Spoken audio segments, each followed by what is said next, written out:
संगीत सम्राट तानसेन, जो संगीत के महान ज्ञाता थे, उन्हें सम्राट अकबर के नवरत्नों में भी गिना जाता है। बातचीत करें तो संगीत सम्राट तानसेन की नगरी ग्वालियर के लिए कहावत प्रसिद्ध है कि यहाँ पर बच्चे रोते हैं तो सुर में रोते हैं, पत्थर लुढ़कते हैं तो ताल के अंदर लुढ़कते हैं। प्रारंभ से ही तानसेन में दूसरों से नकल करने की क्षमता भी थी और साथ ही तानसेन पशु पक्षियों की तरह तरह की आवाजों और बोलियों की भी सच्ची नकल करते थे, जिससे वह मनुष्यों के सामने यह प्रतीत करते थे कि असली में पशु पक्षी ही बोल रहे हैं। लेकिन क्या आप सभी को पता है कि तानसेन का जब जन्म हुआ तो उस समय वह बोल नहीं सकते थे। जी हाँ, तानसेन का जब जन्म हुआ तब वह जब बोलने की अवस्था में आए तब वह बोल नहीं सकते थे, लेकिन उसके बावजूद भी संगीत के सम्राट के नाम से वह प्रसिद्ध हैं। और आखिरकार इसके पीछे की वजह क्या थी, ऐसा क्या कुछ चमत्कार हुआ, सीधा हम आप सभी को मध्य प्रदेश के ग्वालियर से ग्राउंड रिपोर्ट से दर्शाएंगे। तो सीधा नजर डालते हैं हमारे इस ग्राउंड रिपोर्ट की ओर। तो संगीत से प्रेम रखते हैं वो यहाँ सबसे ज़्यादा महत्व है, क्योंकि वो यहाँ शंकर जी पे आके ढोक लगाते हैं।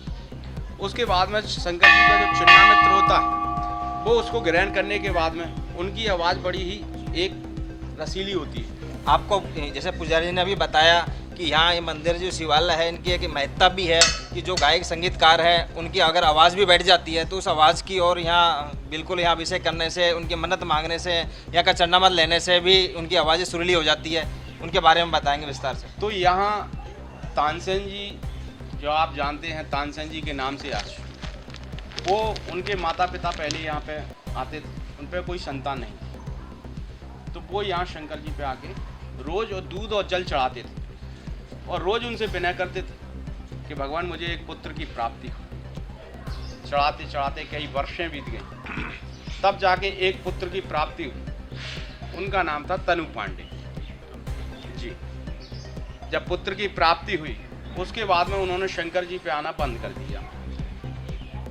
बनी रही। उसके बाद में जो बच्चा बड़ा हुआ, जब बोलने की स्थिति में पहुंचा तो गले से आऊँ करने लगे, गले से बिल्कुल आवाज़ ख़त्म हो गई। वो फिर आए यहीं पर, रोते रोते वो आए शंकर जी पर रोने लगे आके, बोले मुझे एक पुत्र भी दिया, वो भी गूंगा दिया। उस टाइम पे हमारे यहाँ पूर्वज पूजा करते थे, उनसे उन्होंने कहा, बोले महाराज मेरे एक पुत्र हुआ, वो भी गूंगा पैदा हुआ। उन्होंने उनसे कहा, बोले आपको उस बच्चे को एक बार लेके आना था, क्योंकि स्वयं शंकर जी का दिया हुआ वरदान, उसी बच्चे को आप लेके नहीं आए।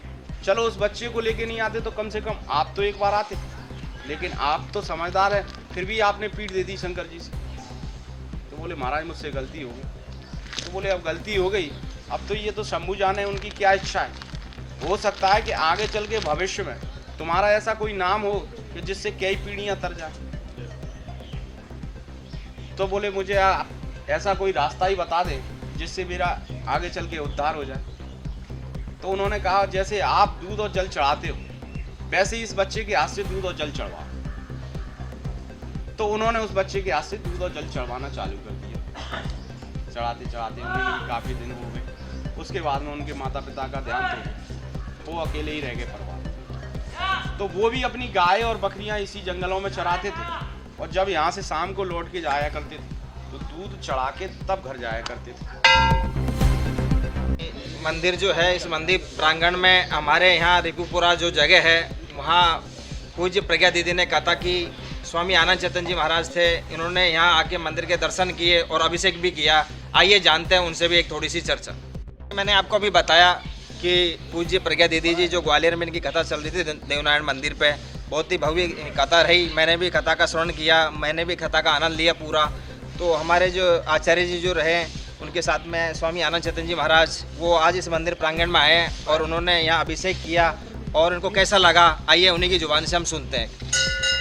यहाँ पे आके बहुत अच्छा लगा, हमें बहुत सुकून मिला। यहाँ पे अभिषेक करके भोले बाबा का, यहाँ के ब्राह्मण देवताओं से मिले तो उनसे भी मिल के बहुत अच्छा लगा। जैसे कि यहाँ के पुजारी जी ने बताया कि यहाँ पे तानसेन जी आते थे, बकरी का दूध चढ़ाते थे, अभिषेक करते थे। भोले बाबा इतने प्रसन्न हो गए कि उन्होंने जब अपनी तान छेड़ी तो ये मंदिर आज भी तिरछा हो रहा है। तो इस दृश्य को देख करके ना इतना अच्छा लगा कि मन रुका नहीं अभिषेक करने के लिए।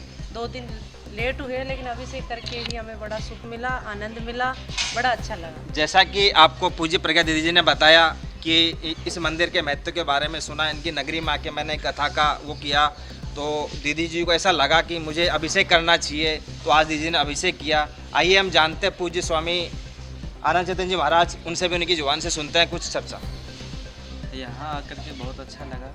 और यहाँ जब कलश यात्रा यहीं से स्टार्ट हुई थी तो शुरुआत में पंडित जी ने बताया यहाँ की महिमा, तो हमें तो पता नहीं था, पहले महिमा यहाँ की बताई, सब कुछ बताया, तो हमारा भी मन हुआ कि यहाँ अभिषेक करना चाहिए। बहुत सारे लोग ऐसे होते हैं कि जो गाना चाहते हैं लेकिन उनका गला काम नहीं करता या उनको स्वर नहीं आता, तो ऐसे जो लोग हैं वो यहाँ आ सकते हैं और अभिषेक कर सकते हैं और निश्चित रूप से उनका गला भी ठीक हो जाएगा, उनका स्वर भी ठीक हो जाएगा। भगवान को 2 तरीक़ों से पा सकते हैं। भगवान को पाने के तो बहुत सारे तरीके हैं, स्वर भी व्यापक है और ईश्वर भी व्यापक है। तो हम स्वर से भी भगवान को पा सकते हैं और साधना से भी भगवान को पा सकते हैं। तो ये स्वर सबसे अच्छा जरिया है। फिलहाल इस रिपोर्ट के अंदर इतना ही। बने रहिए न्यूज़ 19 के साथ। नमस्कार।